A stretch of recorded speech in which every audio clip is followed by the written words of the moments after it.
unexpected announcement on Jerusalem.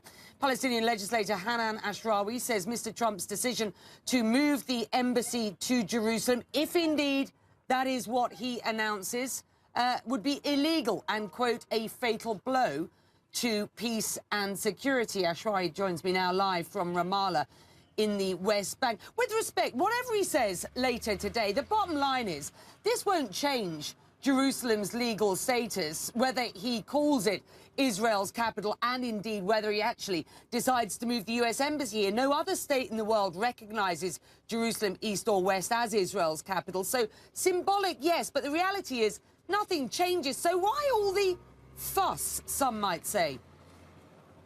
No. Well, Becky, good evening. Yes, certainly it is absolutely illegal. And yes, the US and Trump in particular does not have the mandate to change the status of Jerusalem unilaterally. But once he decides to recognize Jerusalem as the capital of Israel and or to move the American embassy to Jerusalem, he is in violation of international law. He is preempting the outcome of negotiations, unilaterally prejudging a permanent status issue for negotiations. He is violating international American policy, long-standing policy, and the status of Jerusalem. That is, East Jerusalem is occupied territory. West Jerusalem remains corpus separatum. Nobody recognizes it, as you said, as the capital of Israel. But he's opening the door also for others to do the same, and he is telling the world that he is so biased, that the US is so blindly biased in favor of Israel and its impunity and illegality and acquisition of territory by war, that they are willing to destroy the chances of peace. Okay, and I wanted to get to that point, but let's just stick with what he may or may not say. Should he say that he is moving the embassy to Washington, to Jerusalem from Tel Aviv, he would certainly be breaking with convention. But he may also say that Jerusalem will still be part of the final status negotiations. So he may not put that. I'm just playing a hypothetical here because we don't know what he's going to say at this point. You on your side are saying, the US will no longer be seen as an honest broker and any promise of peace is dead. Surely that's just going too far, one step too far, isn't it?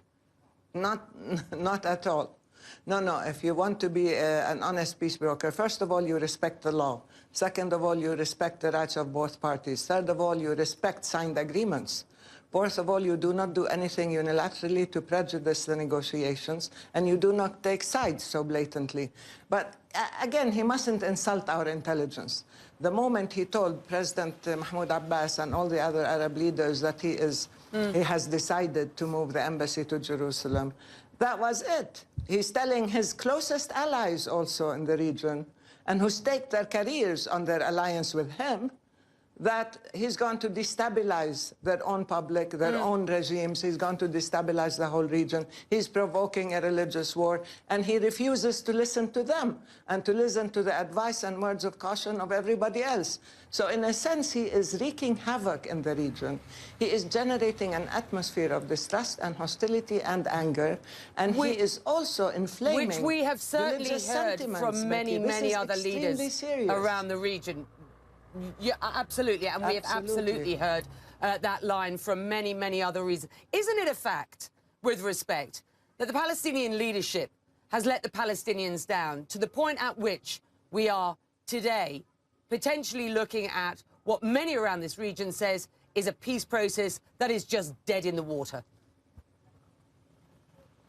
Absolutely. We are looking at a non-existent peace process, or a process without any peace, without any direction, terms of reference, commitments, accountability, or anything else. It was a process used by Israel to create facts unilaterally, to buy more time, to annex more territory, to steal more land, to build more settlements, to annex Jerusalem, to change its character, to carry out ethnic cleansing in Jerusalem. This is what happened.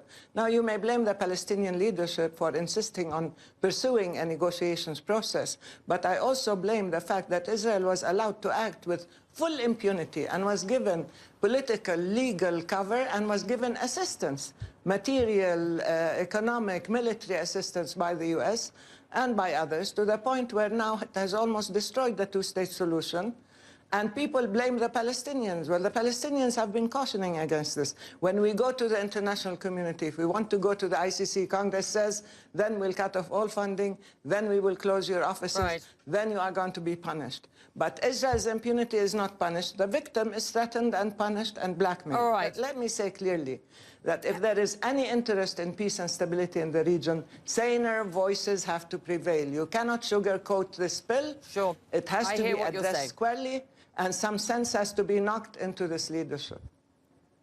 And with that, we leave it there for the time being. We are live out of Jerusalem, viewers, for you this evening with analysis and what is certainly a potentially controversial announcement out of Washington, thousands and thousands of miles away from here, but what will affect not just here, but this wider region enormously.